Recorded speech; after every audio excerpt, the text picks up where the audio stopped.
Thank you so much. For you भाई। टोपी वाले अंकल ये बहुत पसंद है मुझे। अस्सलाम वालेकुम एवरीवन, कैसे हैं आप सब। तो लास्ट वीक के ब्लॉग को स्किप किया, I am sorry for that, I had no content to post. खैर इसके अलावा बच्चों को स्कूल वगैरह भेज के ये वीक भी स्टार्ट हुआ काफ़ी busy, because I had 2 appointments to go to. First was for my son, उसको मैंने लेके जाना था हेल्थ सेंटर क्योंकि कुछ वैक्सीनेशंस वगैरह उसकी पेंडिंग थी। सो वैक्सीनेशंस वगैरह करा के फिर I was waiting for his sick leave. यहाँ पर अगर बच्चे स्कूल नहीं आते हैं तो आपको लाजमी सिक लीव सबमिट करवानी होती है। So much. That's your sick leave.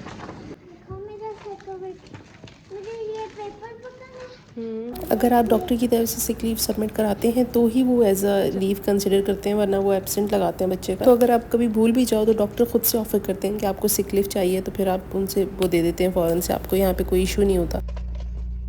Are you ready? For to go home?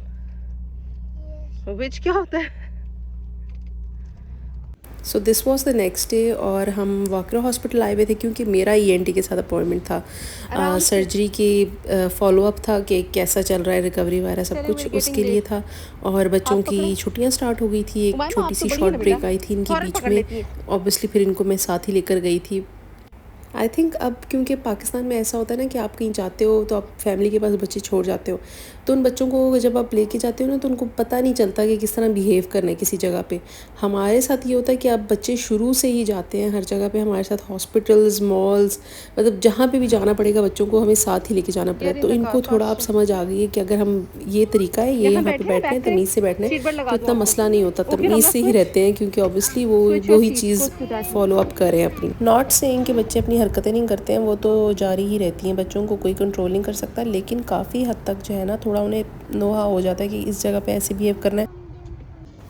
फिर उसके बाद हमने करनी थी ग्रोसरीज़। हम लोग मोस्टली वीकली ग्रोसरीज़ करते हैं क्योंकि चीज़ें ख़राब भी हो जाती हैं और मंथली लेके रखने की यहाँ पे जगह नहीं होती कि हम मंथली ग्रोसरी लेके फिर उसको रखें, तो वीकली ग्रोसरीज़ हमें ठीक रहती है। ऑयल की पूरी बॉटल है, नहीं वो इनकी नूडल्स रख लें एक। यहाँ पे बच्चों की पुरज़ोर फरमाइश पे हम नूडल्स ले रहे थे और which I don't like so much, लेकिन चले बच्चों को अच्छे लगते हैं। यहाँ पे ग्रोसरीज़ करना मुझे इतना डिफरेंट नहीं लगता क्योंकि हम लोग ऐसी कंट्री में रहते हैं जहाँ पे मतलब आपको पाकिस्तान की हर चीज़ मिल जाती है। तो मतलब चावल भी इंडिया के भी इतने ज़्यादा होते हैं, यहाँ पे दूसरी कंट्रीज़ के भी होते हैं, पाकिस्तान का भी अच्छे वाला चावल होता है। तो मतलब जैसे पंजाब राइस का वो पैकेट्स आते थे, मुझे याद है हम खुद ये यूज़ करते थे पाकिस्तान में। और बहुत सारे ब्रांड्स मतलब जो वहाँ पे होते हैं सेम यहाँ पे मिल जाते हैं, तो इतना ज़्यादा फ़ील नहीं होता किसी भी चीज़ का।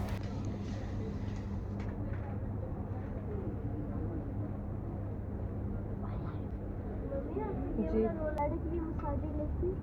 हाँ 2 मिनट रुको। यहाँ पे हर चीज़ की वैरायटी बहुत ज़्यादा होती है। My husband wanted some sort of Turkish coffee, तो वो हम देख रहे थे। और ये मैं आपको दिखा दूँ, ये इंस्टेंट चाय के जो साशे मिलते हैं ये इतने ज़बरदस्त हैं, स्पेशली अगर आप ट्रैवल कर रहे हो। हम हज पे गए थे तो हम साथ लेके गए थे, ऑल्दो कि यूज़ नहीं करने पड़े, लेकिन इनको डायरेक्ट आप पानी के अंदर मिक्स कर दो, इतने मज़े का टेस्ट आता है। बिल्कुल चाय वाला तो नहीं रहता, ऑब्वियसली जिन जो उस तरह की चाय पीते हैं उनको तो नहीं आएगा, लेकिन मतलब वो काम कर जाता है आपके लिए, वो फ्लेवर्ड भी होता है उसके अंदर और वो सारा कुछ बड़े मज़े का होता है। चीज़ मुझे नहीं अच्छी लगती है ना, वो यहाँ के चिप्स हैं।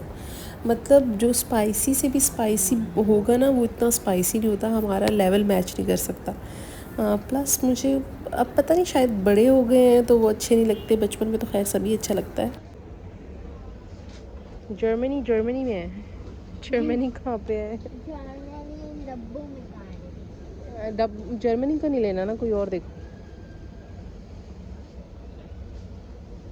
अगेन कोई भी चीज़ हम लेते हैं उससे पहले ज़रूर जो है ना हमने चेक करना होता है जी मेड इन कहाँ की है।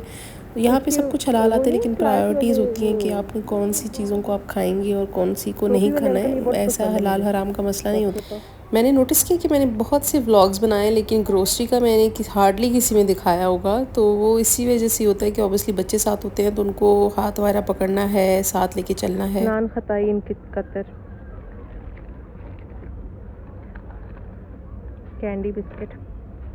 इनके भी बच्चे किंडर जॉय की चीज़ें बहुत ज़्यादा खाते थे, तो ये जो तुर्किश ब्रांड है ऑज़मो, इसकी चीज़ें तकरीबन वैसी ही हैं, मतलब सरप्राइज़ एग है इनके पास, ये छोटी वाली चॉकलेट्स हैं और मतलब इनका टेस्ट भी बहुत अच्छा है, तो you can switch to that. ये बहुत अच्छी लगी मुझे और बच्चे भी बहुत पसंद करते हैं। ऑब्वियसली हम अब किंडर जॉय की चीज़ें नहीं यूज़ करते, फ्रेंच ब्रांड है इसलिए। We will buy cheese. ये देखो ये वाले जैसे आपके लिए अभी, but these are bakery made ना, दूसरे तो हाँ। आओ, do you want to try this smoked turkey? Let's try this one. I will take 2 if I love it. Spring. चीज़ भी ले चीज़ वगैरह भी Tastes so good. और क्या कहते हैं वो भी ले लो। Should I buy smoked turkey? Sandwiches बना के दूँ इसके? हाँ, ट्राई करो। It's smoked.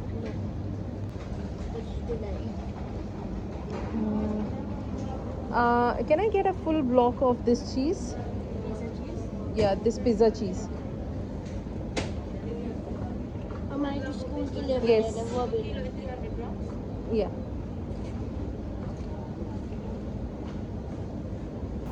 तो यहाँ पे बहुत ज़्यादा आपको ऑप्शंस मिल जाते हैं अगेन चीज़ के भी। तो ये जो प्रोडक्ट मैं यूज़ कर रही हूँ, मतलब जो चीज़ यूज़ कर रही हूँ, इसका नाम ही पिज़्ज़ा चीज़ है और ये मेड इन कतर है और प्लस इसकी अफोर्डेबल भी है बाकी ब्लॉक्स जितने भी थे ना उनके लिहाज से। और मोज़रेला ये बहुत ही अच्छी है, क्वालिटी वाइज भी बहुत अच्छी है, तो मैं हमेशा यही वाली लेती हूँ। ब्लॉक लेने का भी यही है कि ऑब्वियसली चीज़ बहुत सी चीज़ों में डल जाती है। मेरे बच्चे बहुत ज़्यादा पसंद करते हैं बर्गर्स वगैरह और क्या कहते हैं ब्रेड पिज़्ज़ा भी मैं इनके लिए बना देती हूँ अक्सर लंच के लिए। इसके अलावा पिज़्ज़ा तो बनता ही है, लज़ानिया वगैरह। फिर उसके बाद यहाँ से जो है ना हम इनके क्रोसान वगैरह या कपकेक्स या मफ़िन्स तो बहुत ही कम खाते हैं मेरे बच्चे, मोस्टली क्रोसान वगैरह खाते हैं। वो भी स्विच करते रहते हैं, ऐसा नहीं है एक ही चीज़ कभी नहीं खाते। इनका एक होता है कि इस महीने बस ये चीज़ खाएंगे तो वही खाते हैं, फिर उसके बाद अगले महीने उसको देखते भी नहीं है, 4-5 महीने फिर पलट ही जाएंगे वहाँ से। फिर उसके बाद यहाँ से हम पिकल वगैरह ले रहे थे। हमारे घर में बच्चे बहुत खाते हैं ये वाली पिकल और उनको पसंद है, प्लस मेरे हस्बैंड भी खाते हैं। तो और मज़े की बात ये है कि इसको हम डाल देते हैं, मतलब मैं रैप्टर वगैरह बनाती हूँ तो उसमें भी ऐड कर देती हूँ, तो बड़े मज़े का इसके साथ टेस्ट आ जाता है। और यहाँ पे वैरायटी भी बहुत ज़्यादा है, मतलब हर तरह का आपको मिल जाते हैं। छोटे वाले वो बेबी क्यूकम्बर्स तो मेरे इतने फेवरेट हैं, मुझे बहुत अच्छे लगते हैं, लेकिन मैंने कभी उस तरह लेके खाए नहीं हैं कि मतलब अब मुझे जब से मेरे टॉन्सिल्स का इशू हुआ है ना, मुझे अब थोड़ा सा खट्टी चीज़ों नेचुरली बुरी लगने लग गई हैं। बुरी नहीं, लेकिन इन अ सेंस कि इतनी पहले जैसी पसंद नहीं है जैसे पहले बहुत पसंद। इसके अलावा मैंने जो चीज़ नोटिस की है कि पहले मतलब 3-4 साल पहले नहीं, 2-3 साल पहले हमें चिकन जो है ना बाकायदा जाके चिकन की शॉप से लेते थे हम लोग, स्लॉटर करवा के और सब कुछ। अब जो है ना मार्केट्स में ही इसी तरह से मिल जाते हैं आपको, पीसेस हुए पूरी चिकन मिल जाती है। अच्छा मुझे नहीं पता, शायद मुझे नहीं पता था, इससे पहले मैंने नहीं इनको इनकाउंटर किया या कभी इस तरह थी नहीं, लेकिन मुझे नहीं लगता कि मैंने इससे पहले देखा था कि फ्रीज़र्स में इस तरह चिकन मिलती थी। और जो भी मोस्टली में जो होती थी वो स्किन वाली होती थी, तो स्किन वाली हम बिल्कुल भी यूज़ नहीं करते हैं। फिर उसके बाद जी लास्ट स्टॉप जो था हमारा वो था ड्राई फ्रूट की तरफ। हमारे यहाँ पे बहुत ही मज़े के जो है ना स्पाइसी कॉर्न आते हैं जो बहुत बच्चों को पसंद है। मैं नहीं खाती हूँ बिल्कुल भी, बहुत स्पाइसी होते हैं। एक टाइम था जो मैं खाती थी, लेकिन मुझे लगता है मेरा दिल भर गया उनसे। लेकिन अभी तक बच्चे हमारे जो है ना पागल हो जाते हैं उनको देखते हैं जब भी। तो हम स्पाइसी कॉर्न ढूंढ रहे थे, प्लस मुझे ये अच्छा लगता है, ये जापानीज़ फ्रूट जो है, जापानीज़ फ्रूट है समथिंग, पता नहीं क्या कहते हैं इसे, खैर ये बहुत मज़े का लगता है मुझे।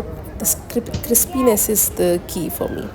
इसके अलावा फ्राइड बनानास, और पता नहीं फ्राइड है या ड्राइड है या सीजनड है, पता नहीं क्या है, लेकिन बहुत मज़े की यहाँ पे चीज़ें होती हैं। खैर मैं कोशिश करती हूँ कि मैं थोड़ा ड्राई फ्रूट खाऊँ, लेकिन मुझे बहुत मुश्किल लगता है, मैं ड्राई फ्रूट नहीं खा सकती, मुझे बिल्कुल भी पसंद नहीं है। तो अपना मैं यूट्यूब भी देख रही थी कल और मुझे रियलाइज़ हुआ कि पूरा 1 महीना हो गया मैंने पोस्ट नहीं किया। एक्चुअली मेरे बच्चों के एग्ज़ाम्स वगैरह थे और मुझे मतलब वही मेरी प्रायोरिटी थी उस टाइम पे। मैं फिर कुछ इधर उधर नहीं देख सकती, मुझे ब्लाइंडर्स लग जाते हैं एक तरह से। तो उनके जब एग्ज़ाम्स होते हैं ना, मैं किसी बात भी मुझे करना नहीं पड़ता, अच्छा लगता उस टाइम पे। ये थी आज की वीडियो, होपफुली आपको पसंद आई होगी। Thank you so much for watching. अल्लाह हाफ़िज़।